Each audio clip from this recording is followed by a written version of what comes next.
लेकिन इतना ज्यादा बीजेपी को इंटरेस्ट क्यों है, क्यों वो इस उम्मीद से हैं कि वो स्टैंडिंग कमेटी में अपने लोग बना ले जाएंगे? तो यहां पर हम आते हैं नंबर गेम पर। आंकड़े में छुपी हुई है असली दास्तान। आइए देखते हैं ये अंक गणित। एमसीडी में 250 सीटें, बहुमत 126 पर होता है। आम आदमी पार्टी के पास 134 सीटें हैं, बीजेपी के पास 104 और कांग्रेस के पास 9। अब खास बात यह है, आप सोचेंगे ये तो बहुत क्लियर है, 134 पर आम आदमी पार्टी है तो कोई दिक्कत नहीं है। लेकिन आप विधानसभा के हिसाब से सोच रहे हैं, आप लोकसभा के हिसाब से सोच रहे हैं। एमसीडी में जब वोटिंग होती है मेयर के लिए, डिप्टी मेयर के लिए, स्टैंडिंग कमेटी के लिए, जोन के लिए, तो यहां पर दल बदल कानून लागू नहीं होता। यानी कि अगर कोई आपका पार्षद यह सोचता है कि नहीं भाई मैं तो बीजेपी को वोट दूंगा, तो उसके खिलाफ एक्शन नहीं लिया जा सकता, वो दे सकता है।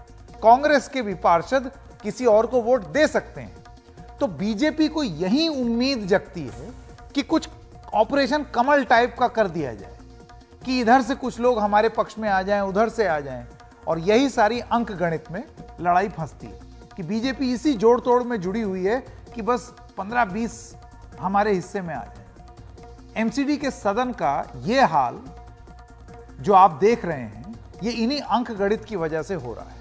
पर ज्यादा बड़ा सवाल अब मैं पूछने वाला हूं। देखिए, ये जो कुछ हो रहा है आपको लग रहा होगा ये बड़े तरस आती है, ये क्या कर रहे हैं ये पार्षद।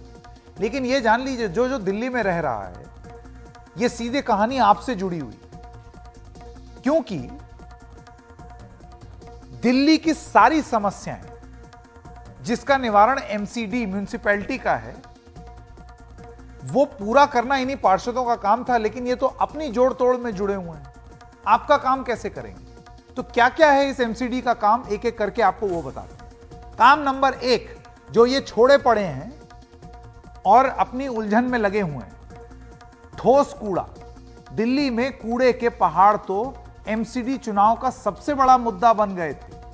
दिल्ली में 3 एंट्री पॉइंट्स हैं और इन तीनों एंट्री पॉइंट्स पर बड़े बड़े पहाड़, अरावली पहाड़ बने हुए हैं कूड़े के, और इन्हीं कूड़े के पहाड़ों पर यह चुनाव लड़ा गया था। और आज उसके बारे में बात ही नहीं हो रही। क्यों? क्योंकि यहां आप देख रहे हैं प्लस माइनस गणित में लगे हुए हैं एमसीडी में सब। दूसरा मुद्दा, भ्रष्टाचार।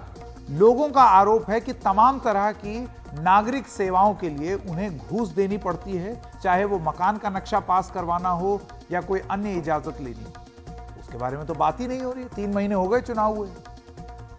तीसरा, ठेके पर कामगार। एमसीडी में हजारों सफाई कर्मी ठेके पर काम करते हैं। उनके काम करने की स्थितियां बहुत कठिन होती। आम आदमी पार्टी का कहना है कि वो इन कर्मियों को नियमित करेगी। क्या हो गया? इंतजार ही लग रहा है। क्यों? अंक गणित में फंसे हुए हैं। सेब फेंका जा रहा है एक दूसरे के ऊपर, पानी की बोतल, माइक। अगला, फेरी वाले। दिल्ली की एक बड़ी जनसंख्या गलियों में फेरी लगाकर या हॉकर के तौर पर रोजी रोटी कमाती है, लेकिन उनके लिए जगह नियमित नहीं है और जहां वो दुकान लगाते हैं वहां कई जगह जाम लग जाते हैं। इसको लेकर के भी कुछ समाधान निकालना है, लेकिन समाधान कैसे निकलेगा भाई, जब नेता लोग अपना ही समाधान चुनने की कोशिश कर रहे हैं। व्यापारी वर्ग।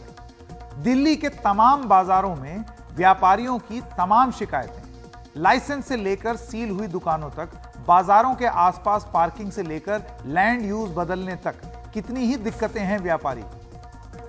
निवारण मिल गया? समाधान हुआ? क्यों नहीं हुआ? 3 महीने से जो कुश्ती चल रही है वो आप देख लीजिए। अगला, शिक्षा। दिल्ली में एमसीडी के स्कूल और अस्पतालों का खराब रखरखाव भी सुधारना जरूरी है। कई स्कूलों में टीचर कम है, बुनियादी सुविधाएं नहीं है, लेकिन वो हो नहीं रहा। स्वास्थ्य का मुद्दा भी बड़ा है। एमसीडी अस्पतालों की हालत खराब है, स्वास्थ्य के उपकरण नहीं हैं या पुराने हैं। इसका भी निवारण या समाधान होना था, लेकिन यहां कुश्ती चल रही है। पार्किंग। दिल्ली में जिस तेजी से वाहन बढ़े हैं उस हिसाब से पार्किंग नहीं बढ़ी है, यह भी एमसीडी के अधीन आता है। समाधान मिला? तो दिल्ली वाले जो हैं ये सब सवाल इन्हीं पार्षदों से पूछें कि ये जो तुम एक दूसरे के ऊपर सेब और बोतल फेंक रहे हो, जिस चीज पे चुनाव जीत के आए थे, वो कब करोगे? और सबसे बड़ी बात, क्योंकि अभी आवारा कुत्तों के बारे में तमाम बात हो रही है कि वो काट ले रहे हैं, मार डाल रहे हैं। आप ये जान लीजिए इसका भी समाधान एमसीडी यानी कि म्युनिसिपल अथॉरिटीज के पास ही है। उनका काम है मवेशियों को, जानवरों को, बंदरों को, जो जनता त्रस्त है उससे निपटने के लिए, डॉग कैचर वैन लगाने के लिए, जो उनका स्टेरिलाइजेशन कार्यक्रम है कि आबादी ना बढ़े, ये करने की। वो कैसे करेंगे? कुत्ते काटते रहें। यहां तो पार्षद अपनी सीट बचाने में लगे हुए हैं। सड़कें, एमसीडी के तहत आने वाली जो सड़कें हैं उनकी जो दुर्दशा है, गड्ढे हुए हैं, उसकी मरम्मत कौन करेगा और कैसे करेगा? जब असली उलझन तो कहीं और है। ऐसा नहीं है कि एमसीडी के लिए पैसे कुछ कम है। आप ये जान लीजिए दिल्ली एमसीडी का बजट 16,000 करोड़ रुपए का है और इस देश में दूसरी सबसे बड़ी एमसीडी है ये, म्युनिसिपैलिटी, माफ कीजिएगा। सबसे बड़ी तो मुंबई और दूसरी दिल्ली की म्युनिसिपैलिटी, इसके बाद बाकी आती हैं। तो पैसा का फंड की कमी नहीं है, लेकिन जब पूरा फोकस एक दूसरे के ऊपर माइक फेंकने और खींचातानी करने, गिरेबान पकड़ लेने में है, तो फिर आपकी सुध कब लेंगे? मेरे ख्याल से तो आप भी अपने पार्षदों से ये सवाल पूछ सकते हैं।